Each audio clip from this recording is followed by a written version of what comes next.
Hello, I'm Matt Galloway, and this is the Current Podcast. Tensions continue to build between the United States government and Venezuelan President Nicolas Maduro. Since September, the U.S. military has carried out at least 5 known strikes on boats off the coast of Venezuela, killing dozens of people. The 6th strike targeted a suspected drug submarine late last week. U.S. President Donald Trump claims he's engaged in an armed conflict with drug cartels, and on Thursday confirmed that he authorized covert CIA operations in Venezuela. I authorized for 2 reasons, really. Number one, they have emptied their prisons into the United States of America. The other thing are drugs. We have a lot of drugs coming in from Venezuela. Meanwhile, the United States has been ramping up its military presence in the Caribbean. Since August, it's sent 10,000 troops, military aircraft, and ships to that region. Jon Lee Anderson has been a staff writer at The New Yorker since 1998, has written extensively about Venezuela and reported on armed conflicts from several countries in Latin America and around the world. Jon Lee Anderson, good morning. Matt, great to be with you. Great to have you here. Why is the U.S. military bombing boats off the coast of Venezuela? Not just boats, but submarines as well. Yeah, it's a good question. I think the jury is out on why exactly President Trump wants to do this.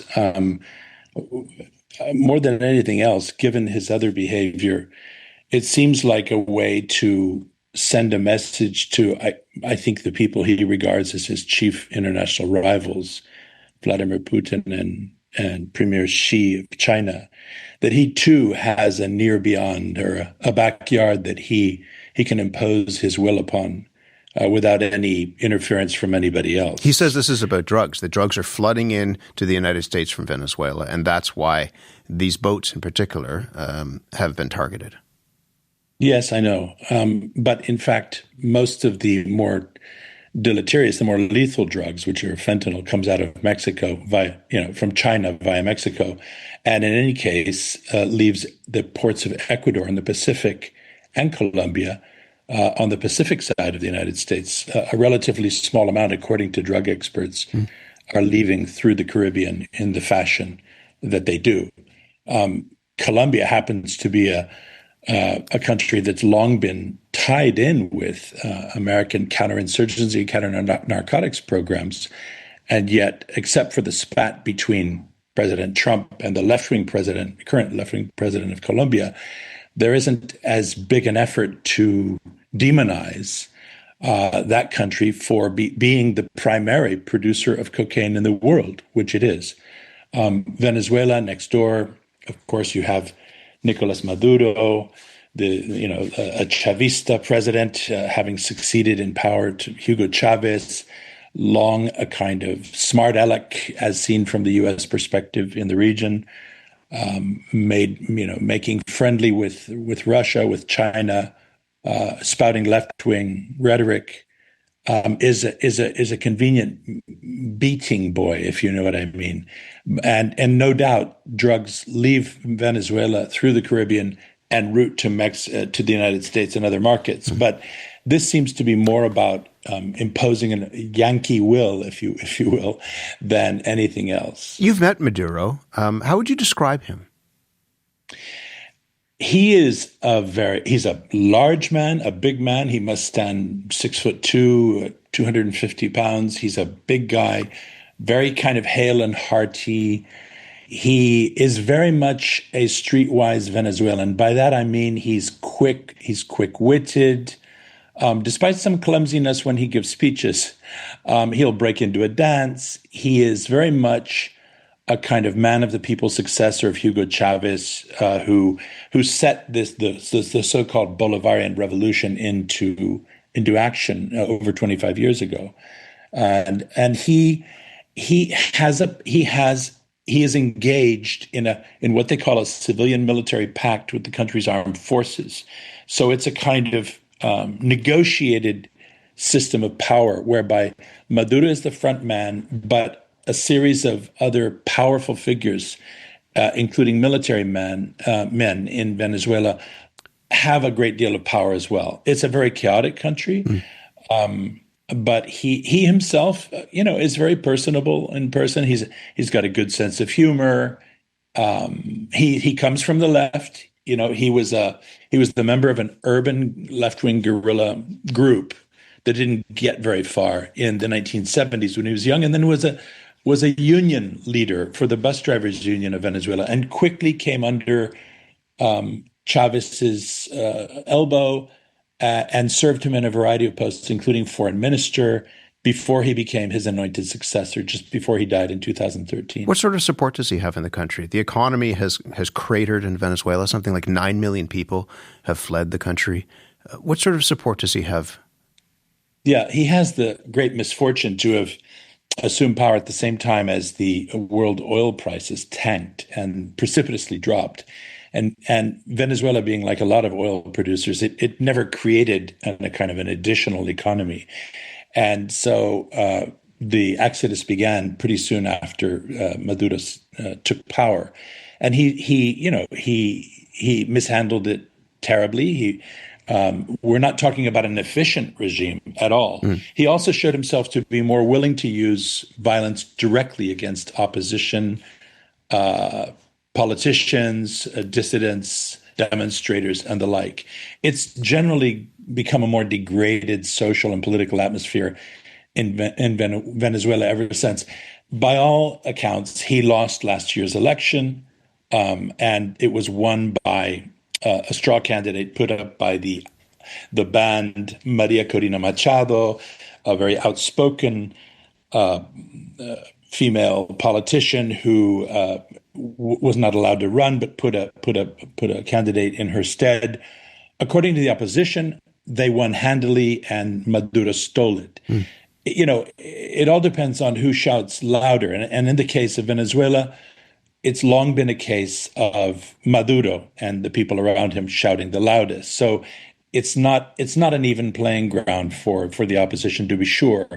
But they've also not helped their case by fighting amongst themselves and going into exile at the drop of a hat. I mean, so it's also interesting that Maria Corina Machado won the Nobel Peace Prize. Exactly. She's in hiding since that election. She's gone underground, is in, as they say, undisclosed locations. Why do you think that was, that she was awarded the Nobel Peace Prize? Well, I think it was the Nobel Committee's ruse not to have to give it and get it into a spitting match with Donald Trump, who made it very clear that he thought he deserved it. And Maria Corina Machado at least represents the opposition in Venezuela as it's a cause. We know that it's dear to Trump and his entourage's heart, and that this was a way to shift the attention away from them. They did not. I have sources who've told me that they did not want to give it to Donald Trump. They had another recipient in mind, a refugee, a grassroots refugee supply outfit in Africa. And instead, they decided to give it to Maria Corina Machado as a way of diverting the ire of Donald Trump. And by extension, putting the onus on Venezuela again to democratize. Although it has to be said, it's an odd choice to have given it to Machado, since she had explicitly signed on with these attacks by Donald Trump on boats coming from her country. And she credited Donald Trump for winning the Nobel Prize. I mean, she did. She effectively him. Gave it to him. Yeah. Yes. I felt it to be a very odd choice, and a very political one on the part of the Nobel Committee. And I think, again, it just underscores the very rarefied, kind of toxic atmosphere that we're dealing with in the era of Trump, frankly. So go back to where we started, which is, what is Donald Trump? What is his goal in the region? He said that, he's bombing these boats and submarines off the coast of Venezuela. He said that financial aid for Argentina hinges on the president being reelected. What is he trying to do in the region, do you think? He said what he would do in his inaugural speech. Remember, he mentioned that he would take back the Panama Canal, I think at least 3 times his inaugural speech. He spoke about manifest destiny. He spoke about territorial expansion. This is a man determined to reimpose the Monroe Doctrine and the gunboat diplomacy in the region. He wants to send a message that we rule. Remember, he's always had it in for Hispanics, for Latin Americans, frankly, for brown and black-skinned people in his in his very first speech when he announced his candidacy in 2015 before his first term in coming office, down that escalator. Exactly. He talked about Mexicans being rapists, thieves, and murderers. And he began to vilify people south of the border since then, something that's only accelerated and escalated in this second term, now with calling all Venezuelans gangsters, calling Maduro a criminal narco-terrorist. His regime is a cartel rather than a government. And although he wants the Nobel Peace Prize, I think in his mind, he thinks that by calling this a sort of police action, where he would ultimately overthrow Nicolas Maduro and show who's the neighborhood, who's boss, that somehow that wouldn't be a war because it's a police action against a cartel. Do you think that that's on the cards? The idea of, the phrase is regime change, that's what Donald Trump wants to do is install his own flavor in Venezuela? Absolutely, yeah. And wherever else he can. If he can bail out Milei with $20 billion and make sure that he wins the next legislative elections when his regime is on the ropes, he'll do that as well. In as much as he's able to create a Trumpified Latin America, just as he's trying to do, and through his people in Europe, he will. I have to let you go, but for those in those countries, not the leaders, but the people in those countries, where does this leave them? On the ropes, watching, bystanders. Sadly, once again, Latin Americans have been reduced to being the passive bystanders and ultimately victims of the bully boy tactics of a handful of blustering politicians. Jon Lee Anderson, good to speak with you. Thank you very much. My thanks. Thanks to you. Jon Lee Anderson is a staff writer at The New Yorker. This has been The Current Podcast. You can hear our show Monday to Friday on CBC Radio 1 at 8:30 a.m. in all time zones. Or you can also listen online at cbc.ca/The Current or on the CBC Listen app or wherever you get your podcasts. My name is Matt Galloway.